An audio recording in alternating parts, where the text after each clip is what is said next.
Dapat kinclong seperti ini di keesokan hari setelah kemarin kita nembak panel, padahal waktu kita aplikasi kondisi cuaca lembab, dingin karena habis hujan, malam-malam pula. Kira-kira gimana prosesnya? Yuk kita obrolin bareng-bareng.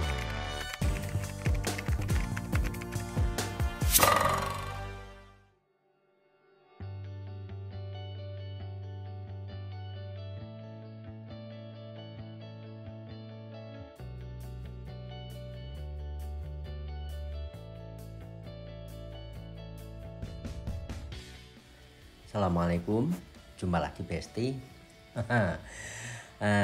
Kali ini kita mau obrolin tentang aplikasi yang hubungannya erat banget dengan cuaca musim hujan.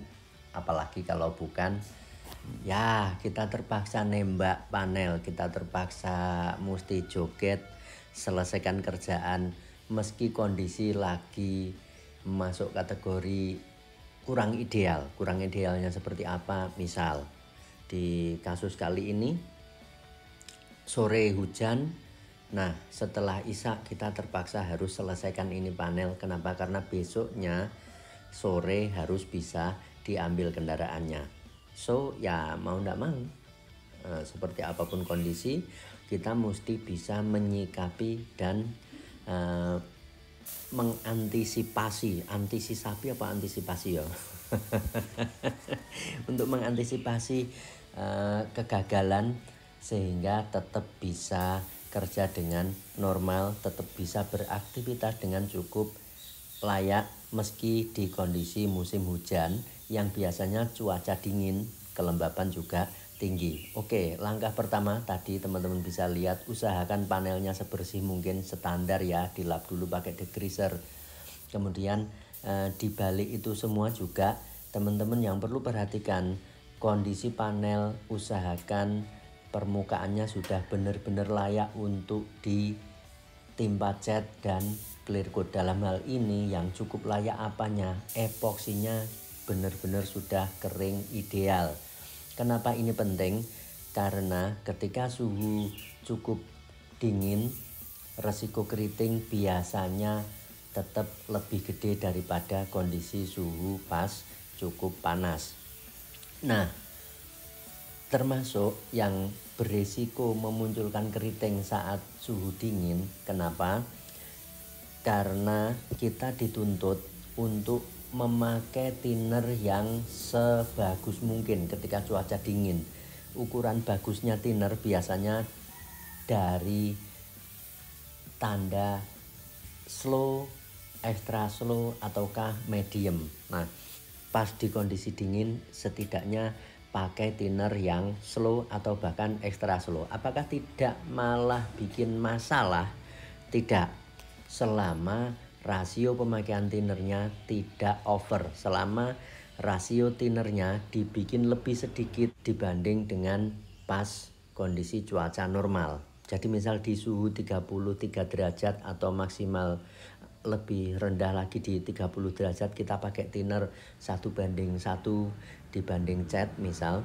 Ketika pas kondisi cuaca lembab kita pakai thinnernya cukup 70% saja atau 80% maksimal. Jadi tujuan thinner yang slow ini, tujuan thinner yang sebagus mungkin adalah biar tidak bikin mendung cat yang kita semprotin. Kalau thinnernya kurang bagus, biasanya cat yang sudah kita tembakkan dia akan terlihat muncul mendung, ada kayak kabut-kabut gitu setelah catnya kering. Nah ini biasanya karena thinnernya terlalu cepat kering, akhirnya dia ya ndak ngerti. Pokoknya dari pengalaman seperti itu Besti ya. Oke, jadi yang pertama adalah pilih thinner yang sebagus mungkin. Soal kriterianya seperti apa, perbandingannya nanti seperti apa, kita akan obrolin di next video yang lebih detail fokus ngobrol tentang thinner. Di video ini kita ngobrol santai, kisi-kisi bagaimana tetap bisa bekerja dengan cukup baik, dengan hasil tetap ideal ketika cuaca dalam kondisi tidak normal atau cukup dingin. Oke, kemudian berikutnya usahakan tembakan tidak langsung tebel saat itu juga, cukup bikin tembakan yang cukup kering. Kalaupun tadi teman-teman lihat waktu kita nembak cat satu lapis langsung kelihatan nutup catnya, sebenarnya itu tidak terlalu tebel. Kenapa? Karena satu, geraknya cepat diimbangi dengan overlap yang rapat dan pressure yang cukup tinggi. Waktu ngecat tadi teman-teman bisa lihat kita main pressure sekitar 2 sampai 2,2 bar. Dengan pressure yang cukup tinggi, otomatis butiran kabut yang keluar dari spray gun semakin kecil ukurannya. Butiran kabut semakin kecil sama dengan tembakan akan semakin kering. Oke, yang kedua teman-teman perlu ingat sekali lagi, jangan tembak dengan cukup basah. Tadi waktu kita nembak cat cukup 2 lapis, maksudnya 2 kali proses. Jadi dari lapis pertama tunggu kering, terus kita tembak lapis yang kedua.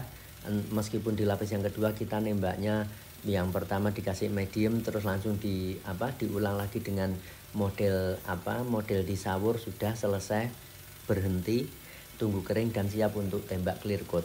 Jadi dengan mode tembak ala-ala kering begini, yang penting padat, kita bakal sudah bisa dapat warna yang cukup nutup dengan baik, tapi resiko macam keriting dan nanti absorb di kemudian waktu karena terlalu tebal catnya akan sangat minim terjadi. Oke Besti, tembakan cukup kering sudah ya. Yang kemudian yang ketiga yang perlu diingat betul adalah jarak antar lapis, terutama waktu kita nembak cat. Usahakan nembak catnya kalau memang warna yang kita aplikasi warna yang mudah untuk nutup, misal kali ini kita nembak warna hitam, usahakan jangan sampai nembak lebih dari 3 lapis. Kalau bisa 2 lapis selesai, dengan jeda yang cukup antar lapisnya. Misal kalau di siang hari suhu lebih panas, misal kita nembak antar lapis jeda 5 menit. Nah kalau malam begini kondisi cukup lembab, sorenya ini kebetulan ada hujan juga, kita kasih jeda 10 bahkan 15 menit. Oke, kemudian setelah acara ngecat beres, jeda sebelum nembak cat jeda setelah nembak cat menuju clear coat juga usahakan cukup ideal. Kalau siang hari misal 15 sampai 20 menit sudah cukup. Waktu malam lembab ya kita mesti tahu diri, usahakan jedanya sampai minimal 30 menit atau bahkan 40 menit. Kemudian clear coat. Nah, clear coat yang kali ini kita pakai ini kan 400. Kita kasih thinnernya 20%. Kenapa 20%? Karena di mode kali ini kita butuh tembakan yang ala-ala agak kering. Bantuan thinner 20% akan bisa bikin tembakan yang agak kering untuk tetap bisa dapat halus. Karenanya kita kasih thinner sampai 20%. Setting spray gun kita pakai full wide open, nozzle 1,3, spray gunnya SATA mini jet 4400 Rp untuk aplikasi clear coat. Kalau yang di cat tadi kita pakai mini jet juga tapi nozzle 1,4 HVLP. Nah, untuk clear coat kita tembak mode disawur, kemudian basah, jeda dan basah.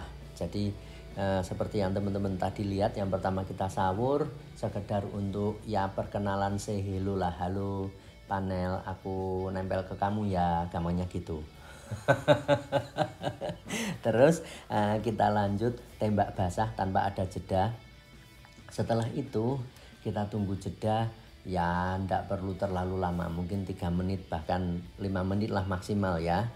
Habis itu tembak lagi lapis yang terakhir, ritme sedikit agak lambat dari tembakan yang pertama tujuannya untuk mendapat daging yang lebih tebal. Oke, hasilnya seperti yang teman-teman lihat. Kemudian di keesokan hari kita waktu persiapan mau finishing juga seperti ini.